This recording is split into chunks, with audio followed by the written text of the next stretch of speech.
a very graceful finger entrance there from Jordan Klein. Welcome, everybody, to the NFL wildcard preview / review from last season, plus Week 18. We're going to be looking at everything here because my buddy over here at Ship My Money DFS, Adam Scherer, he ended up taking down second in the $12 afternoon slate yesterday, which is a great prequel into another short slate that we're going to be having for this weekend. So congratulations, Adam. How you doing this morning?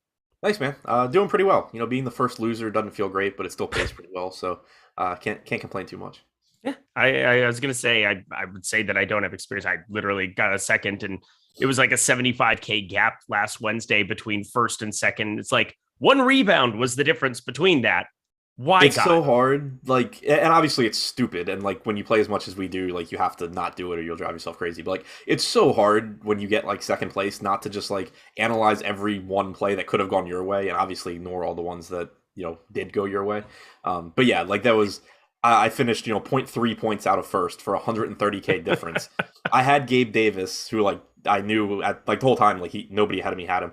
They threw it to him on the 3 and he lost 2 yards. So at the time, I was like, shit, if he gets in the end zone, I win. Now looking back, it's like, if he just gets a yard, I win. Yep. But, obviously, there's a million. Like, I also went from third to second on the final Higbee catch before the interception to end that game. So, like, it all goes, it all evens out. But I do know that had that game not gone to overtime at all, I would have won, which is slightly annoying. And I do know that Juwan Jennings is probably your least favorite player in the NFL now. Yes, he is. He was not in the winning line. He wasn't in the lineup that came in first. He was in the one that came in third that I jumped at the end. But Deebo Samuel was in the lineup in first, and he got some extra overtime points. So, and first also had Higbee. So, yeah. Well, regardless, not a huge Jennings fan at the moment.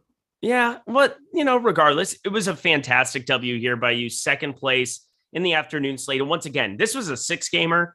We're going to be covering more of like the 3-gamer stuff when we go to the wild card round reviews, when we start taking a look at some of the stuff from last season, because we want to get you guys set to go this weekend. Saturday, there'll probably be a millie. Sunday, there'll probably be a millie. That's what happened last season. I know that there's a 6-gamer that's going to wrap around here, but looking at this, we had Parachute there who ended up taking first. He's the bane of your existence. Nice little one lineup bink. That must be fun. I'm not going to lie. That must be fun. Have you ever done it? I've never won lineup binked. I've like 5 lineup binked. I did it once that I remember for sure, like a few years ago, in the slam on FanDuel in NBA, and it was just so fun. Like, threw one lineup in, made fun of how shitty the contest structure was, how top heavy it was. Threw one lineup in, got first place. Was like, oh, this is a great structure. I did that last year. Do you remember? I played like one. I made fun of the prize structure on Twitter, and I ended up getting third for like 4,000 with 100K went to first. I was like, oh my God, it was the most painful experience ever. Yep. This is a good single lineup too. I liked this guy's lineup. Yeah. So looking at the lineup here, again, I'm just pulling it up here. Man. Why is this not coming up for me? I know it's going to come up on the screen here by the time that I look at it, but whatever. We've got Russell Wilson, Devin Singletary, James Conner, Deebo Samuel, Freddie Swain, Tyler Lockett. Nice little 1-2 combo there. That 1.3%, 9.5 score from Freddie Swain doesn't seem like it matters, but what it did was it got salary relief to go double tight end here. Gronkowski hit all of his incentives. USAA money confirmed a thing, but also contract incentives confirmed a thing. Quick way to make a couple mil, or, in this case, like 1 mil. Tyler Higbee, and then the Dolphins defense. And you definitely needed that Dolphins defense with that ridiculous last play of the game. It was always going to finish that way. But Adam, you said you liked the lineup. What do you like most about it? Yeah, I liked the being able to get a viable but still like contrarian stack with Wilson, Swain, and Lockett. Like Wilson at 8%, I was really overweight on him too. I just liked getting there, getting the other side of the really popular Arizona stack. But mixing in Swain, I mean, like he's not likely to succeed, but it's not like he was some totally random thing that happened. Getting him for cheap and at 1% and kind of just putting yourself in a situation where it's like, I have a bunch of really good plays. If Freddie Swain happens to get into the end zone, I win 200K. Like, especially if you're playing one lineup, I think that's always a really interesting approach, is like having that one piece where it's like, all right, as long as this thing happens, if Freddie Swain scores a touchdown, then I have a good chance. That's if you were like hand building one lineup in these large field tournaments. I always liked taking some sort of a stand like that, where you're not doing something where, it's like, oh, if these three guys get hurt, then I win. But, it's something that realistically can happen, even if it's pretty unlikely to happen. Getting 1% on Freddie Swain in that stack, I thought was a pretty good way to go. Yeah, it's a massive point of leverage. And that kind of leads us over to your lineup here, where there's nobody other than Russell Wilson that's sub 10%. But in terms of the lineup construction, I thought that Mike Evans was a phenomenal play. For whatever reason, nobody was talking about him. And this is an afternoon 6-gamer. He's only 11%. And we're talking about Tom Brady pretty much guaranteed to be playing that entire game. The 2 seed is a big deal. And looking at this lineup, Russell Wilson, Devin Singletary, James Conner, Gabriel Davis, Mike Evans, Tyler Lockett, Tyler Higbee, Rashad Penny with his massive breakouts there towards the end. I don't think the last guy had Rashad Penny, which is kind of surprising to get 28 fantasy points out of him there. I thought that all three of those running backs, yeah, they were chalky-ish, but like Rashad Penny, 15.5%. Maybe people didn't know that Seattle was going to be playing straight up in that game, and they absolutely did here. And the Dolphins defense. Talk me through a little bit of what you like about this lineup. Yeah, the guy ahead of me definitely didn't have Penny because I was very upset when the Seahawks knelt out the clock at the end and didn't have to run the ball. 1 yard. Yeah.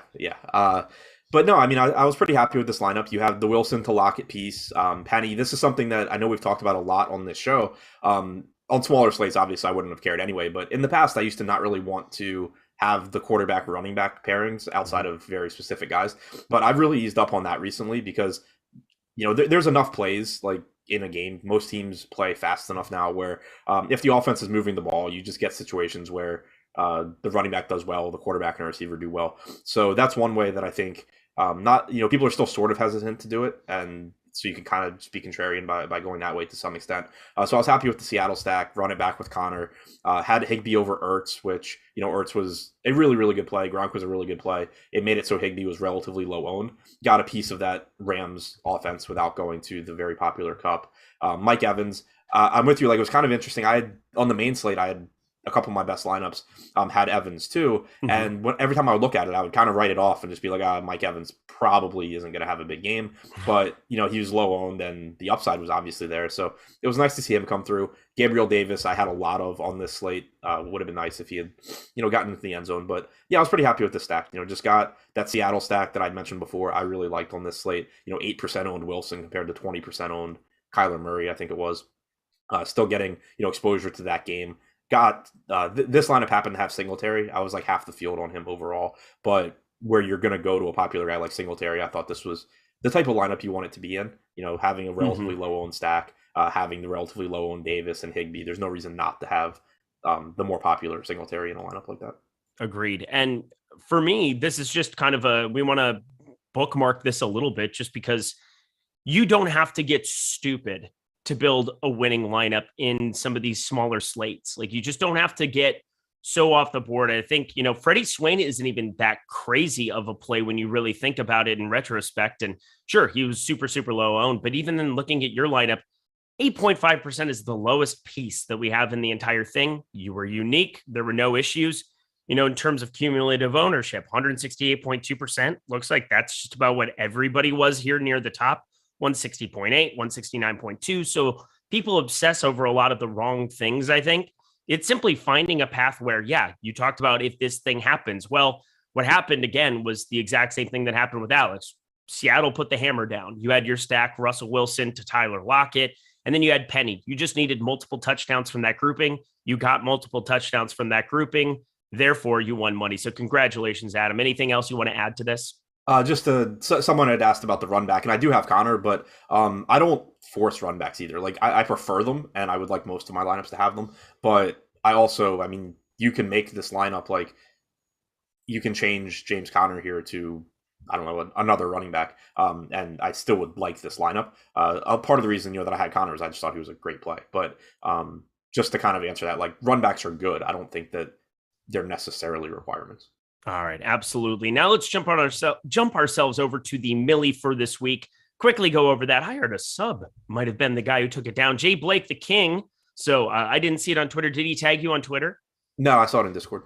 In Discord. That's fantastic. I love when we have subs that just take massive, massive wins. Well, $1 million counts as a massive win. Absolutely love that. By the way, hit the like button, subscribe button, notification bell, but specifically smash that like button here as Adam is breaking down all of the ins and outs here from week 18. And, again, 70K win for the guy over there. He knows his stuff. So definitely smash that here for it. But we've got Jay Blake, the king here. Lots of massive pieces that we had of chalk on this slate.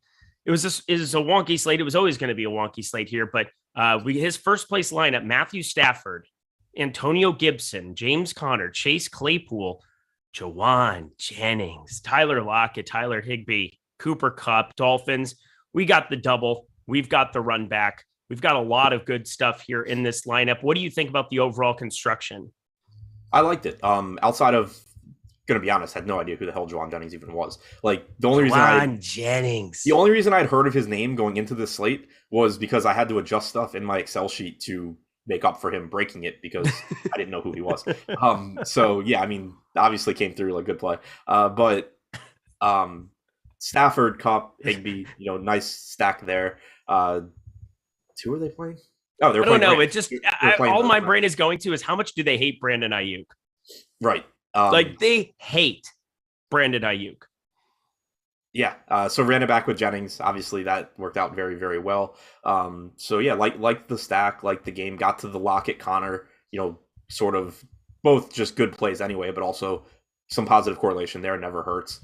Claypool, Gibson, both guys that looked fine. I mean, you had Claypool in a game where Pittsburgh had to win. We know the upside that he brings. Gibson, you assumed was going to play a good amount, even though Washington had nothing to play for. We know the upside that he brings, and he was relatively low owned. Yeah, I thought this was a really good lineup. Really good lineup. 0.2% Juwan Jennings. That is so beautiful. He was the wide receiver too in relief when you had Samuel out there for a hot second, and he ended up kind of being somebody that was very serviceable. And of course, just a massive, massive game from him there. Again, nothing even like remotely close in the box score from him earlier, but maybe it was one of those considerations where you're going into that late night hammer or the afternoon hammer in this event, and you're kind of piecing together what needs to break right. And well, if Juwan Jennings catches a touchdown, maybe the rest of this lineup can go. He had the Gibson piece in the early window, and that definitely came to fruition. He was just breaking the boom bust tool. Just, we're not going to go over a ton of everything that happened from last week like we normally would, but talk to me a little bit about your running back consideration. I know James Conner was in that winning lineup of yours on an afternoon slate, but did you like Antonio Gibson, James Conner? Who were some of the guys that stood out to you most on yesterday's slate? Yeah, pulling it up now because I don't even really remember who I played. I know I had a good amount of Gibson. He just, again, he was relatively low owned, looked like he was going a little bit under owned. So yeah, got there, had a lot of David Montgomery, which I didn't really love and obviously didn't work out, but it was just a good price point. I thought James Conner was a really good play. Like he was questionable going in, but seemed likely he was going to play. And if he did, you had Edmonds out. So I really liked getting there at relatively low ownership. I had a good amount of Sony Michel getting, exposure to the Rams. Obviously with Akers being back, it made him riskier, but still, I thought that was a decent spot to take a chance. So got to those guys a good amount. But yeah, I was over on Gibson. I had like 16%. I had some Keyshawn Vaughn at 19%. Did anybody win good money with Amendola, Steven Leibowitz? I don't think so. I weirdly brought his name up on Live Before Lock, and not in any kind of context of you should play him. It was more of just a remark about something that he felt like the type of player Tom Brady would throw to quite. We were trying to figure out if Cyril Grayson night was a thing. Well, it surely was not when somebody gets hurt right off the bat and doesn't catch passes. Man, I should have just loaded up on the guys that I had to like add in their ownership and stuff yesterday because Amendola, like when I first put my stuff in Excel, I'm getting errors and it's like, oh, you're missing data on Amendola. Oh, you're missing data on Juwan Jennings. So I had to like go back and fix stuff. And I should. It was God trying to give you the winning lineup, and you didn't take it. I wish I could have done this show. Like, oh yeah, I won $1 million. I left $3K on the table. I played Danny Amendola and Juwan Jennings. I had an epiphany about an hour before lock. I saw the white lights and ended up just following them into the sunset. Here we are. But yeah, I like the Millie Maker lineup. Congratulations once again, Jay Blake, the king. That is really, really well done. Looks like it was a lot of single bullets right behind him. J-Mac 52, Lollard 27, Owl Day 123, Poker 1953, Baseball Guy 197625. That is very specific. Just put your social in your DK tag. That's fantastic. But well done by everybody there. legitimately a 150 max wins it and 5 single entry bullets behind it. Pretty cool to see, but well done, Jay Blake the King, sub here at Awesemo. Well done. That's really kind of all we wanted to do here for this week, because we want to get you guys prepared for Saturday, for Sunday, for the entire weekend here. And that is going to be us reviewing everything coming up here. But before we do, check out our Awesemo Plus tools and content here. $29.95 gets you in the door here for the weekly pass, but you will get 25% off when you use promo code NFL Strategy Show, all caps, one word, NFL Strategy Show, for 25% off that first week of Awesemo Plus Platinum, activated in the coupon of the description of this box below. Or if you're looking to just play NFL DFS, sign up. $3.95 for the weekly package. But I'm telling you right now, if you've checked out all of the tools, the Boom Bust tool for the NBA, the Top Golfers tool for the PGA, the Top Fighters tool for the MMA, we have the projections, the premium Discord, all the things, all the fixings, $29.95, but 25% off with promo code NFL Strategy Show. Stop guessing, start winning. Join Awesemo Plus today. All right. Well, I'm excited for this portion because, again, I got murdered this Sunday, and so I'm therefore looking forward to this wild card round this weekend, trying to recoup some losses here. We got to talk some short slates, and we're going to do that by way of the millionaire maker from Saturday. It was a 3-gamer last season. We had the Colts and Buffalo, Tampa Bay and Washington, and the Rams and Seattle. So if you guys want to play along at home with us, this is the 2020, it's technically 2020 season, but 2021 was week 18 here. We are looking at those 3 games. We are looking at the millionaire maker for that right from the get-go. If you group by fantasy points, you saw Josh Allen, Taylor Heineke. Those were the 2 quarterbacks on the top end. And it looks like there's a little bit of, there's some spots where you can kind of get to there, but Taylor Heineke, 1.5% ownership compared to Josh Allen's 61.9%. Now, Taylor Heineke kind of got put into a relief role in this game. If anybody remembers correctly, it was kind of a last-second ad where he ended up having to be the guy to go. Alex Smith could not play. Yeah, just said Alex Smith, everybody. But Josh Allen still got there as mega chalk. So on these 3 gamers, starting with the quarterback position, Adam, when you see this Saturday or Sunday in the Millionaire Maker that there are going to only be 6 quarterbacks to choose from, how do you go about deciding who you want to stack up the most? It's kind of the same approach as bigger slates, just with less options to choose from. But it's still, at the end of the day, it comes down to trying to build good lineups that are under-owned relative to chances of success, and giving yourself a chance to win. So the numbers change. You're going to naturally, on a 3-game slate, have more exposure, like in terms of raw numbers to everybody, but like to your top end guys. But it still kind of just comes down to, using the examples here. If Josh Allen is projected for 25% ownership, but has a 40% chance of being the top quarterback, I'm still going to play a lot of Josh Allen. If Taylor Heineke is projected for 10%, but only has a 5% chance, yeah, he's lower owned, but I'm probably going to prefer getting to, Josh Allen. So yeah, I think the general concepts are the same. It's just that, the numbers change. Yep, the numbers change. And so crazy to see Cam Akers, who towards the end of last season had kind of won the Rams backfield. Well, he's back life here now. Sony Michel, of course, exists. And you have Darrell Henderson, who I think exists. I don't know if he actually does anymore. But Cam Akers absolutely smashed and was the must-have piece there. Looks like both Josh Allen and Cam Akers had a little bit lower projected ownership than what they ended up having. It looks like some of these popular plays really got boosted up. But as you said, if they still have a high chance of finishing in that winning lineup, happy to get to pieces of chalk like this here on short 3-game slates. You've obviously done really, really well figuring out your running back exposures. How many? I don't know how many of these shows we've done where you've smashed on afternoon slates, including today's, which was a 6-gamer, but still, mainly it's always been like 3-4 gamers we've covered and you've smashed. How do you go about putting together your running back pool, especially when it looks like this was the most popular running back you had here on the slate, aside from Jonathan Taylor, who we'll get to? Kind of the same thing as with the stacks. Like, you're still just trying to get on their own guys. But you do also, you're factoring in correlation as well. So a lot of times what will end up happening is, if, let's say, I'm getting to a little bit lower owned quarterback because I think that they're going on their own, a lot of times it'll kind of end up being like the opposing running back. I'll end up heavier on them than the field too, just because like I'm getting to that sort of build a little bit more. But it's still kind of the same, general concept. I think that everything's all relative, right? Like I don't want to change my strategy too much. I will say raw ownership does play maybe a little bit bigger role on smaller slates just because the numbers get higher. Like on a full 13 game slate, you're typically not going to get anybody at an ownership number where you're just like, okay, if I fade this guy and he has a bad game, that alone is putting me in the money and giving me a chance to win. You can start to get those on shorter slates, but overall, I think the general concept is the same. Like the field is still going to, but when you think about what the field is going to do and how you can kind of exploit that, you're going to see the same trends. And you just kind of mentioned it when you talked about the projected ownership on Josh Allen and Akers versus where they ended up. One thing that we've seen really in all sports in DFS recently, but certainly in football too, is the best plays in terms of point per dollar projections have been really, really popular this year.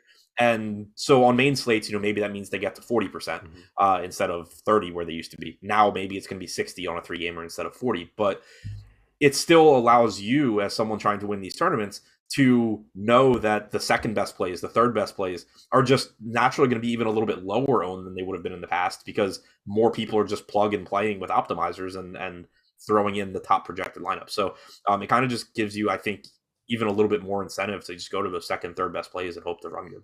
Yeah, NBA especially. I can't remember. Generally, I have a really good barometer barometer's not the right word. I have a really good gauge of where people are going to come in for ownership. And this year has been the first year that I've just had to inherently in the back of my mind add 15% to the mega chalk. Like I've just had to in the back of my mind say, well, I know that in 2019, this number would have been 55% on DeMarcus Cousins. I know it's going to be like 70% because the field's gotten sharper. You can't just jam and expect leverage that way now. Yeah, exactly. And I was having this conversation with somebody on Twitter the other day. I actually, as a tournament player, prefer it this way. It makes it so that, the average cash line is going to be higher. Typically, the score to win is going to be higher. But I actually prefer knowing that if I'm going to like the third best play, I am going to get him at an ownership discount, as opposed to like in years past where you would be like, okay, well, the field's going to be here, so I'll go here. And then it turns out that like the guy that you thought was the best play is 25% and the guy you played is 22%. And it's just like, damn it, why didn't I just jam in the other guy? Now at least you're getting your money's worth, basically. I actually prefer that as a tournament player. And I think that you're at least like getting the payoffs that you signed or that you think you're signing up for basically when you go in, as opposed to just being like, damn, I wish the field had done what they should have done. Yeah, and there's times where you end up pivoting, and I would say that you might have more losing days in the middle of things, but when you're right, when the field is wrong, you're getting paid off more of the time. Like that's the name of the game. Yeah, and on a side note, I'm really hoping that carries over into baseball season.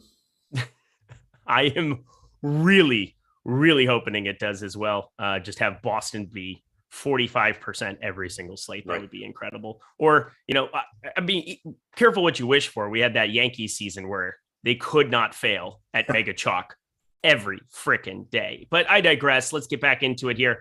This is a 3-gamer. Once again, you had a 50.5 total of 45 and a 42.5. And surprise, the 50.5 game went completely bonkers with Josh Allen, Stephon Diggs being the must-have combination of pairings. And they were the two most popular plays on the entire slate. So things are going to happen like that where you can combine some chalk and surround them with everybody. I think this is kind of a good spot to jump into the exact lineups and how people were constructing them, specifically the winners, because what do we want to do? We want to teach you how to go about winning on this wildcard round for some of these small slates. Looking at MLB pros, he ended up taking down this tournament last season. Josh Allen, Cam Akers, Leonard Fournette, DK Metcalf, Stephon Diggs, Michael Pittman, Logan Thomas, Chris Godwin, Rams. All right, I'm just listing off names. I get it. But the major thing that I have to take from this is it was QB, wide receiver with a run back. It was a pretty straightforward deal. And if you go to the stacks portion here, the most popular stacks that were actually used, so right next to overview, we have stacks, QB, 2 wide receivers with a run back. 12.3% of the field utilized that. QB, 2 wide receiver, 2 opposition, 9.7%. It was actually the third most popular way to build which just kind of goes against everything I think about, because I always think people skinny stack to begin with and then run back. But in this event, this was the third most used stack here: quarterback, wide receiver, with a single bring back. Now, every slate is different. This weekend's 3 gamers will be different than this season's 3 gamers. But what do you kind of think about when you see just a skinny being the third most utilized stack combination in this tournament? I think it makes sense. I think there's been a strong push in the industry to, over the last couple of years, that, basically good players use 2 wide receivers. And, I think it's kind of gotten overblown. But yeah, it's not too surprising to me. What really does stand out, and I mentioned this earlier when we talked about my team that came in second yesterday, 12%. So we have 12% of stacks going quarterback, wide receiver, opponent. 4% going quarterback, running back, wide receiver, opponent. If the team is moving the ball, like, yes, there is stronger there's more positive correlation between your quarterback and 2 wide receivers. But it's very, very easy to get a game where the same wide receiver catches 2 touchdowns and then a running back runs it in and has, like 100 rushing yards. That's just so easy to do, especially if the team's moving the ball. And you're naturally making a little bit more contrarian lineups by doing the quarterback, running back, wide receiver thing, because people just focus more on the pass catching. So that's something where, again, it's not my favorite stack, but if I'm going to kind of get it to myself while everyone else does other stuff, I'll take it every time. Yeah. And looking at this, it is all the way till, I don't know, forever until you get to any kind of a combination with quarterback, running back, wide receiver. Looks like quarterback, running back, wide receiver with 2 run backs was the next most. So yeah, 4% people utilize QB, running back, wide receiver with the run back. You're looking at less than 1 in 20. And again, every slate is different, but hard for me to not see that kind of a combination, especially when you had a guy like Jonathan Taylor exist on this slate where that wouldn't happen more frequently. But I suppose that speaks to just how chalky Stephon Diggs and Josh Allen were on this slate. You got to remember, this was like almost a historic season for Stephon Diggs, leaving Minnesota just absolutely smashed immediately for Buffalo. And I wouldn't call it regression necessarily this season. I mean, Gabriel Davis was awesome. They've had a number of ways that they can move the ball. Dawson Knox got really hot in the middle of the season as well in 2021. So going back to this last year, Diggs and Allen were just jams every single week. It came to fruition here, and you didn't have Devin Singletary in his timeshare that he has now, but still finding ways to get all of the upside of that team into a single lineup. I think that that's something that I'm definitely taking away from some of the 3 gamers that I've seen lately from you. And obviously Alex Baker winning a milli, you taking second there. That's definitely going to be a strategy you kind of want to be looking at. Now, this is the other portion of putting together this show and trying to talk through some of these plays. We've still got 20 minutes to go. And I think that this might be the most important thing that people can take away. And it's trying to find that one piece of getting different in lineups. Now, you had talked about Jawan Jennings, 0.2% in yesterday's Millie Maker. For you, it was not necessarily as low owned, but Gabriel Davis was your lowest owned skill position player, right around 11.7%. We had in that winning lineup, Freddie Swain, who we talked about. Now, this is all coming full circle because the winner for this lineup, there was a guy in Logan's. He's not even in the winning lineup here, but there was a guy in Cam Sims who was 6.4% in this tournament and put up 20.4. He was a massive point of leverage. And Jack Doyle at the tight end position, 4.5% at tight end, put up 22. Now, how do you on a small slate, on a shorter slate, figure out which players you really want to be taking an overweight approach to? And, is it something where you're willing to embrace a lot of volatility by going over the field on some of these sub 10% plays that are admittedly not going to be good plays for a reason? Yeah, and you had Lenny in the winning lineup at 3% also. Yeah, I just saw that one. There we go. But yeah, I mean, it's all slate dependent and player dependent. Like, I would say that for me personally, I typically don't go too crazy, just like, taking some wild stand on let's use Freddie Swain, for example. Okay. I thought he was a good play. Like, I liked him in that lineup that won. I have no idea if I had a single Freddie Swain share yesterday. But like, I'm typically not just grabbing some 1% owned guy and throwing him in 25% of my lineups and saying, all right, let's get lucky. Like, hopefully this works out. But I think that a lot of it's like player dependent too. Like, if you have uncertainty around somebody, like, I don't know. I don't remember what the circumstances were for Leonard Fournette in this game last year, but let's just say that it was a game where Ronald Jones was active and you had Fournette and nobody really knew what the workload was going to look like. One thing that I think really happens, especially on these shorter slates, on a bigger slate, if you have a situation like that, you don't really have to worry about it, right? Like chances are neither guy's going to come through. You have plenty of other options to get to that are relatively low owned that are more likely to succeed. On a slate like this, if you have question marks like that where you don't really know who's going to get the work between Fournette and Jones, what you see happen a lot is nobody really plays Fournette, nobody really plays Jones. Everybody just says like, okay, these guys are going to cancel each other out. And they ignore that there's a large percentage of the time that either Fournette becomes the hot hand and gets a lot of touches, or Jones becomes the hot hand and gets a lot of touches. Again, I don't know what happened in this game. I don't remember, but just using that as an example of the type of spot where I would be more inclined to just go heavy on low-owned guys because I think that a high percentage of the time, they're not necessarily going to split. One of them is going to get the bulk of the work. That's the type of spot where I'd be more interested on going heavy. Tight end, I know a common theme that we've talked about all year is being willing to go a little bit heavier on low-owned, cheap tight ends because there's just so much volatility at the position. A lot of it's just going to come down to who gets in the end zone, and a lot of these guys have red zone equity, touchdown equity, even if they're not big guys between the 20s. So I like getting there. That's where maybe somebody like a Jack Doyle comes in, but also again overall it kind of goes back to chances of success versus where the field is. Like I know one slate earlier in the year where it was an afternoon slate, I think with 3 or 4 games. I think I finished like 4th. I didn't quite get there, but I know I took like a wildly big stand on Foster Moreau on a slate where I don't remember if Waller was out or if he was limited or what the deal was. You're talking this season? Yeah. Yeah, we took the same stand, which is kind of ironic. Okay. He was like 3% or something. And I think he was like Waller... 11 on the one I'm thinking of. Oh, okay. It would have been even like shorter, I think, on the main slate of the main one. Maybe not in the milli, but in some of the stuff like $3, $9 that I was playing a little bit more. I know he was like really low owned. Yeah, I remember there was a late slate where I played like 50, 60% Moreau or something. And I just thought he was obvious. And then like he was like 11% owned or something. I was like, whoa, I didn't think that was where I was going to have like a huge stand. But it's like that kind of stuff where I just thought he had a much better chance of success than whatever his projected ownership was. So it really just all comes back to that. But, also kind of just trying to keep in mind, if I'm going to take a big stand on a low-owned guy, it's typically going to be somebody that I think within the course of the game has a chance to carve out a bigger role, more so than me just like picking some random third receiver and saying, okay, hopefully he gets the touchdown here. Yeah. So Neil Orfield brings up something really, I think, that is fascinating. Patrick Taylor was a good example of this yesterday. People scared away of the unknown. Well, you think about it, you had, and again, I contemplated playing Patrick Taylor in cash. I played against a lot of people who played Patrick Taylor in cash, which is interesting.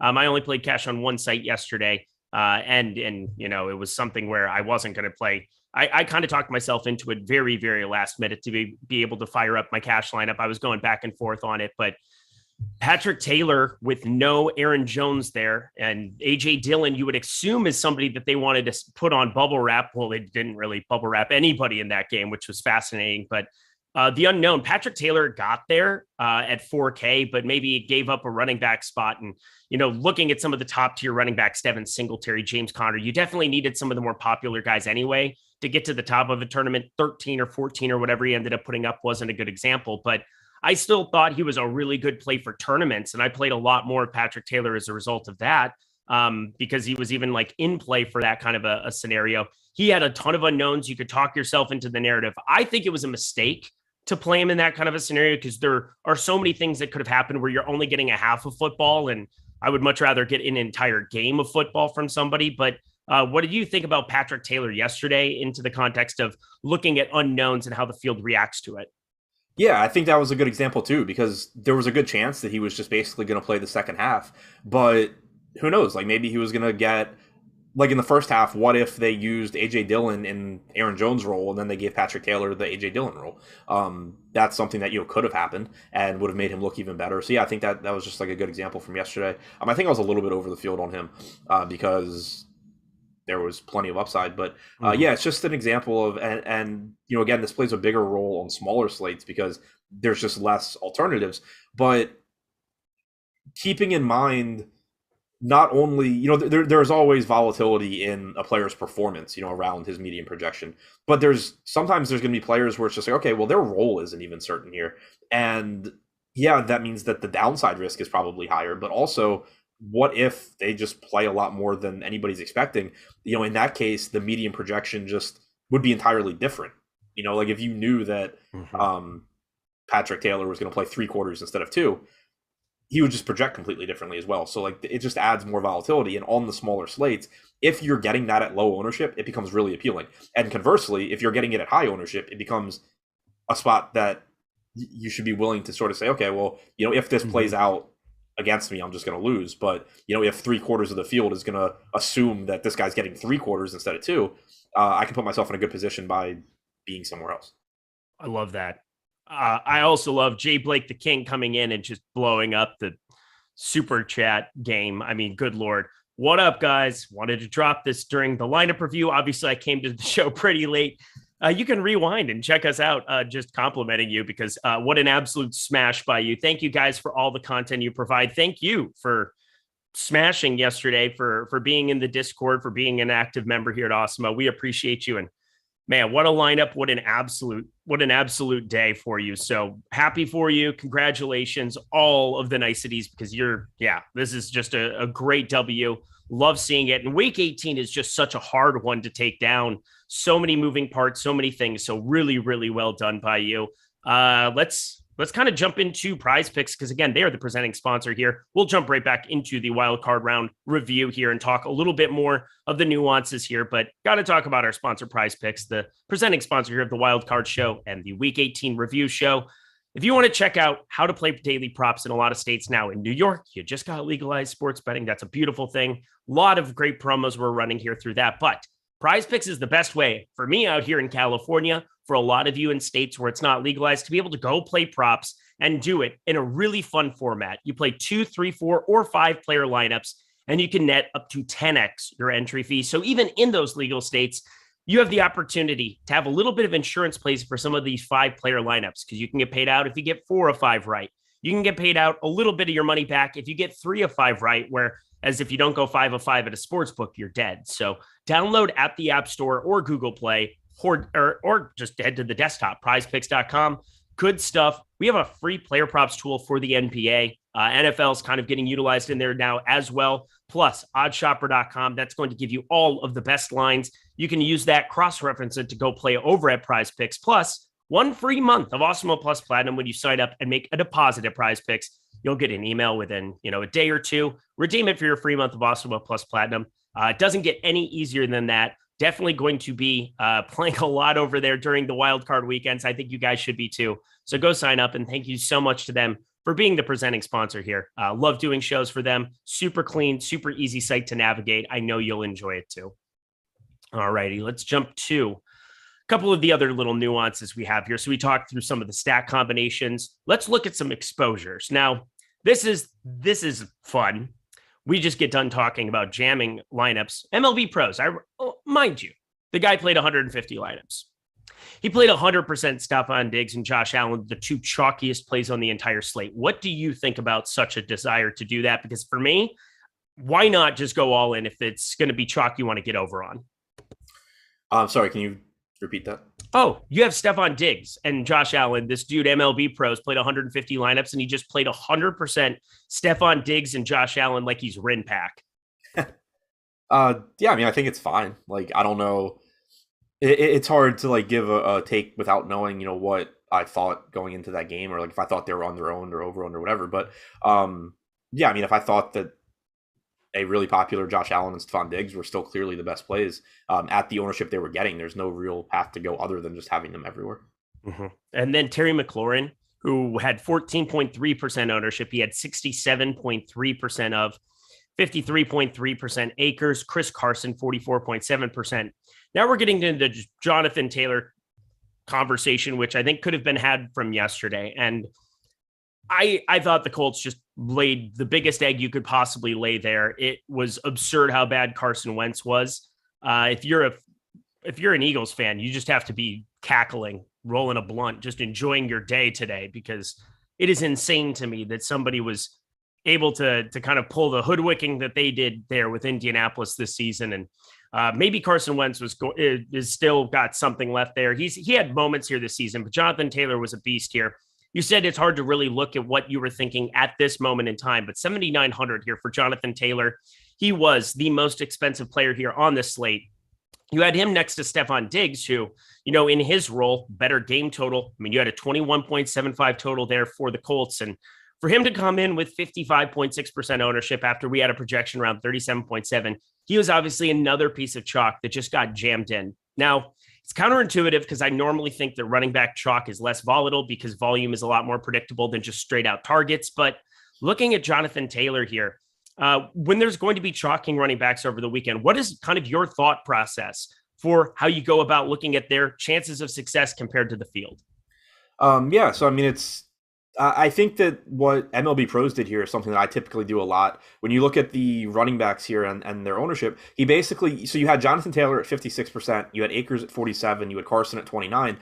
He basically ended up around the field on Akers, the middle guy. He ended up playing Taylor relatively close to where Carson came in, and then he played Carson relatively close to where Taylor came in. So that's something that I do a decent amount. And then also if you look, like if you compare Taylor and Diggs, the top end running back and the top end receiver, he played a similar amount total to the field. The field was on Diggs at 73%.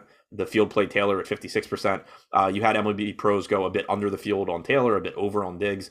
That's something that typically happens for me as well, where basically what I would assume the case is that he thought Diggs'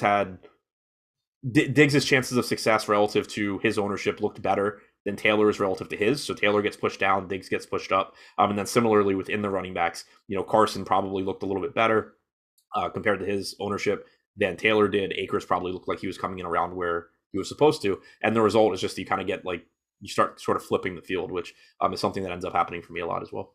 Yeah, that happens a lot for me in baseball. And maybe this is just kind of a talking point of all DFS kind of, if you learn how to play DFS in one sport, you can learn how to do it in others. You'll have a slate with like Woodruff, Nola, and Scherzer, and one will be facing the Marlins, and another one will be facing the Yankees, and another one will be facing, some middling team. And you just kind of like rotate the ownership based on what you expect it to be, because everybody's going to attack the pitcher that is going up against the Marlins. And, all three have amazing strikeout stuff, but, if somebody gets crazy rolling, you're going to probably need that person and kind of play a little bit more of the ownership game. I think with running back, where it's kind of that same thing, it's pretty predictable. Obviously there are slight tweaks and it's a little bit different, and it's got its own process for that, but I kind of look at it that same way. So I like the way that you put that out. Akers, Carson, Taylor, you can see very clearly that just by minute differences in your 150 lineup. So if you're playing the mini max and you're trying to find, how do I find an edge? I think that this is a really clear-cut way of doing it,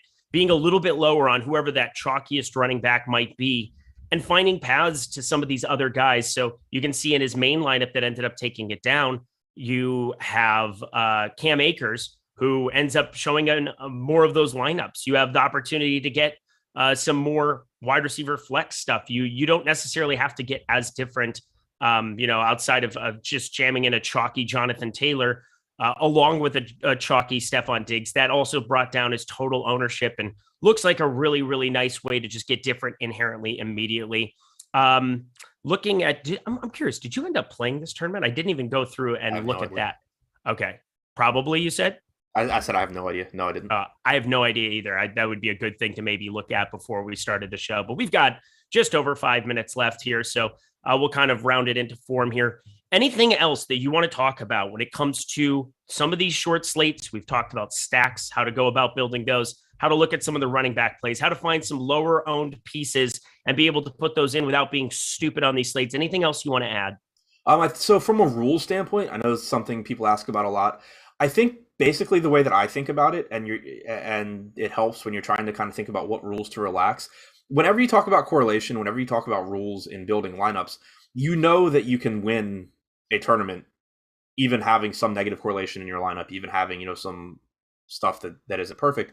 I kind of just try and think about, like, on shorter slates, you don't want, because you don't have to be as perfect to win a small slate, obviously. Like, in terms of, a defense against your wide receiver or Yep. whatever. So I kind of just try and think, I try and relax, like, the rules that I think are the least important. Like on a full slate, I prefer not having my defense with the quarterback or pass catchers from the same team, because in theory, if the defense is playing well, the team's passing less. On a smaller slate, I don't really care. There's still a lot of ways that can work out. Defense pick six still ends up being a competitive game. Offense is playing till the end, whatever. So that kind of stuff, I'm more willing to relax. I still probably don't want like two running backs from the same team, because outside of really weird scenarios, they're probably not both getting there unless one gets hurt.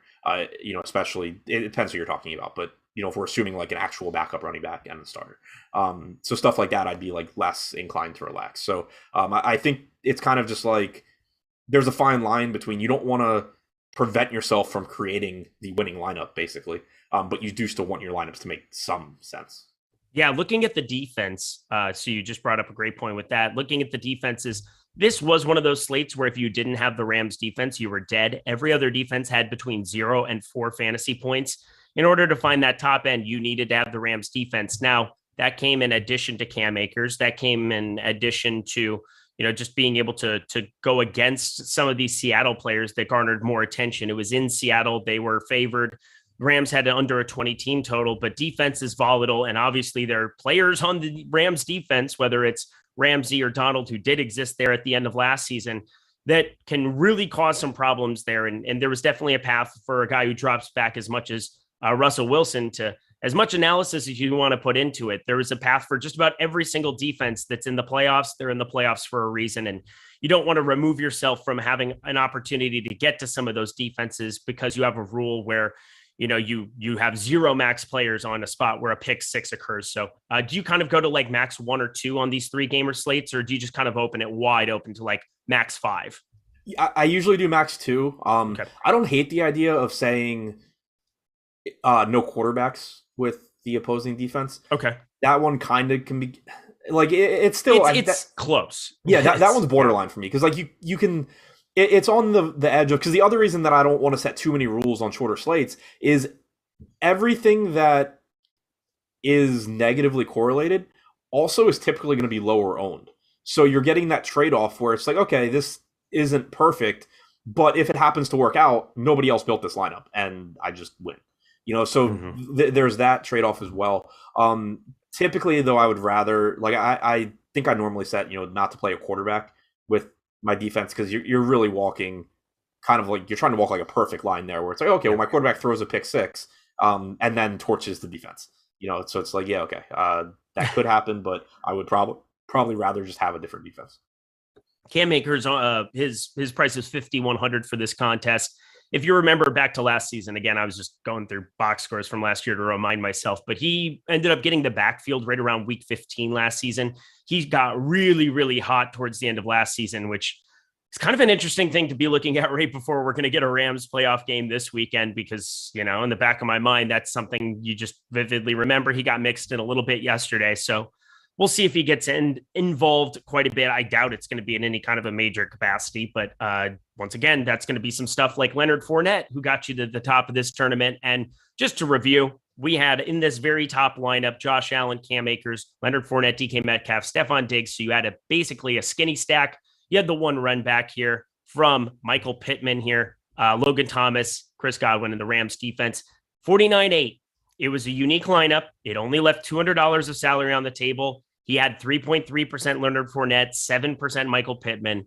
There are ways to get different without getting stupid on 3-game slates. That's just so important to remember. You do not need to be burning money into the atmosphere trying to make dumb lineups. That is a pretty clear-cut path to losing your bankroll over a long period of time. Of course, you're trying to hit one lineup. You're trying to just bank the one. You want to be the guy who enters one lineup and wins it all back. But Adam, any final words for the people on this slate?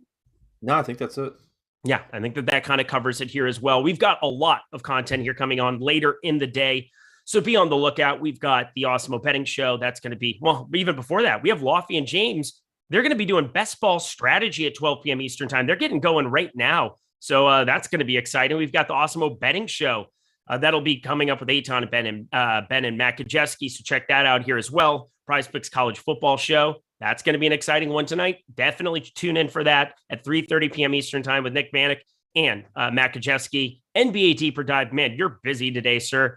You're on with Lofty there for the NBA Deeper Dive at 5 p.m. Eastern time. Josh and Greg doing live before lock at 6 p.m. Eastern time. And then at 7:05 p.m. Eastern time, that national championship game preview. Ben and Matt Kajewski doing a prize pick show. So excited to be able to have some prize picks for that there as well. Adam, thank you so much. Congratulations on the big hit yesterday. Thank you so much to Jordan Klein behind the virtual glass, getting it all done here. This was a complex one. Really, really informative, though. Excited to be able to share that with you guys. I'm Eric Lindquist. Thank you so much to Prize Picks. Best of luck this weekend.